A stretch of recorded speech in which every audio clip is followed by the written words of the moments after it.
Hello friends, I am Smita from Pune. Welcome to my channel. आज शुरू करছি আমার blog.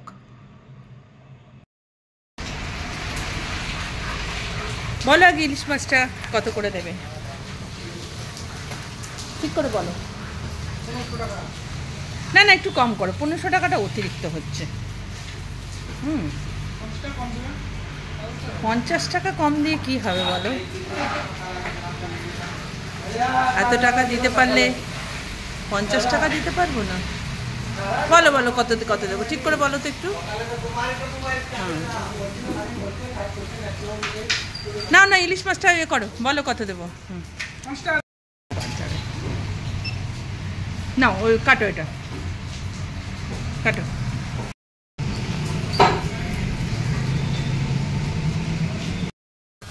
देखिए इलिश मत जब मिल गया तब और कुछ सोचना नहीं है, तुरंत ले ली।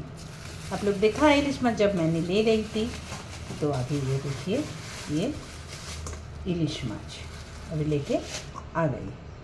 और कितना बड़ा है, इसके अंदर कितना अच्छा सा अंडा भी है, देखिए कितना अच्छा अंडा है। तो अभी इलिश माछ मैं बनाऊंगी, राई से भापा बनाऊंगी, इलिश भापा। अभी इसका ही तैयारी कर रही हूँ, इसके बाद आप लोगों को दिखाऊंगी फिर। अभी फ़िलहाल तो इसका तैयारी में बिज़ी हो गई।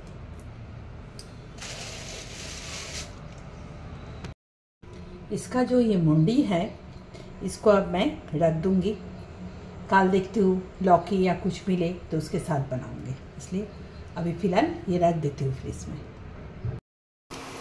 ये देखिए पहले मैं राई को पीस लिया, राई हरा मिर्च को एक साथ में पीस लिया, इसमें नमक हल्दी दे दिया।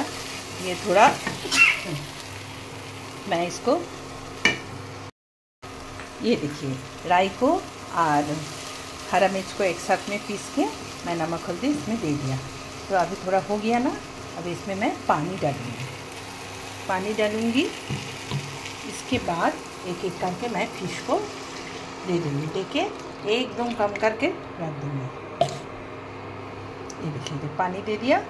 अभी ये जो मछली मैं इसमें डालूँगी तो गैस मतलब अभी मैं इंडक्शन में बना रही हूँ, क्योंकि ये चीज़ मेरे को इंडक्शन में ही अच्छा लगता है। भाप पे होता है तो ये ढक्कन लगा देती हूँ, तो धीरे धीरे होते जाता है, तो इसको अच्छा लगता है। अभी मैं इसमें फिश डाल रही हूँ, जो फिश है एक एक करके ऐसे मैं फिश दे रही हूँ इसको। और ये फिश हमेशा कच्चा ही देना चाहिए, कच्चा भी ना ये अच्छा नहीं लगता। ये इलिश को अगर भापे जब करेंगे, भापा में मतलब ये ढक के करेगा ना, तो इसमें अगर फ्राई करेंगे ना तो इसका टेस्ट ख़राब हो जाता है। इसलिए खूब बहुत धीरे धीरे ऐसे करके देते हैं कि ये टूट ना जाए, या इसका अंदर का अंडा भी बाहर ना आ जाए, इसलिए बहुत ध्यान रख के इसको देना पड़ता है।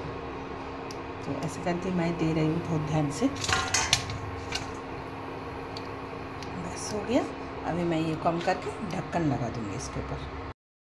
এতক্ষণ চলছে, শুরু করছি আমার কলকাতা রঙ্গমঞ্চের অনুষ্ঠান, এবং এই কলকাতা রঙ্গমঞ্চের অনুষ্ঠান নিয়েই আমি অনেকটা সময় ব্যস্ত থাকি। কলকাতা রঙ্গমঞ্চের অনুষ্ঠান, কলকাতা রঙ্গমঞ্চের অনুষ্ঠানে আমাদের চলে বিভিন্ন রকম গান, কবিতা, এবং যারা কবিতা লেখেন, কোনো ইনস্ট্রুমেন্টও যদি বাজান ভালো সেটাও করা, তবে সেটা খুব কমই নেওয়া হয়, সাধারণত গান আর কবিতাই করেন। আপনারা যদি কেউ গান বা কবিতা বা কবি থাকেন, তার কবিতা পড়তে ইচ্ছুক থাকেন, তবে নিশ্চয়ই আমার এই কলকাতা রঙ্গমঞ্চে জানাবেন।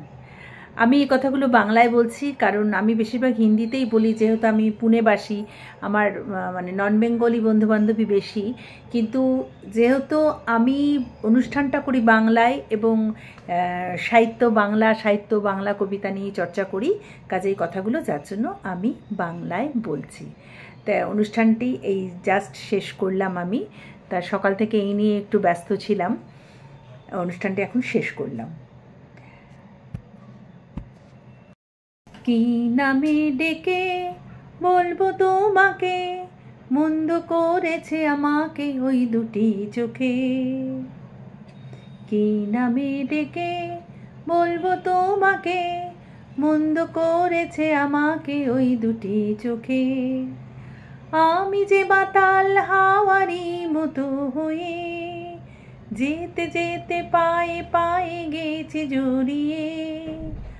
আমি যে বাতাল হাওয়ারি মতো হয়ে যেতে যেতে পায়ে পায়ে গেছি জড়িয়ে। গান জানি না, তবে এই অনুষ্ঠানে এত সুন্দর সুন্দর সবাই গান করে শুনে মাঝে মাঝে একটু গুনগুনাতে ইচ্ছে করলো, তাই একটু গুনগুনালাম। আজ এখানেই শেষ করছি আমার ব্লগ। শেষ করার আগে আপনাদের একটা কথাই বলবো, অবশ্যই আমার এই চ্যানেলটাকে আপনারা সাবস্ক্রাইব করবেন। প্লিজ প্লিজ প্লিজ আমার চ্যানেলটা সাবস্ক্রাইব করবেন যদি না করে থাকেন, আর লাইক কমেন্ট শেয়ার অবশ্যই করবেন। তাহলে আজ এই পর্যন্তই। শুভরাত্রি।